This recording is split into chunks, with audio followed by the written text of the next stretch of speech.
Hey everyone, welcome back to the channel. Today I'm going to show you how to download Facebook videos fast and in high quality. Best part, it's 100% free, super easy, and works on any device.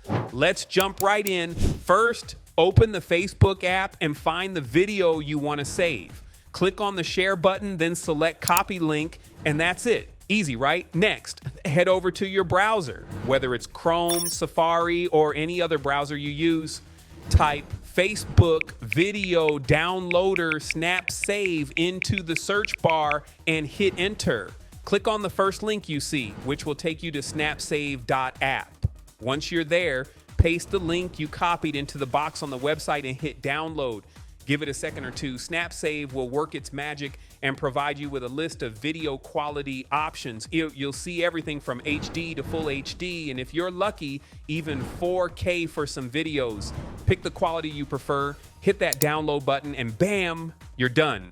Your video will start downloading instantly, and depending on your internet speed, it'll only take a few seconds. It's seriously that simple. But here's a quick pro tip. Make sure the video is set to public on Facebook. Otherwise, SnapSave won't be able to process it. If you found this tutorial helpful, don't forget to smash that like button, share it with your friends, and hit subscribe for more quick tech hacks and tutorials. Thanks for hanging out with me, and I'll see you in the next one. Happy downloading.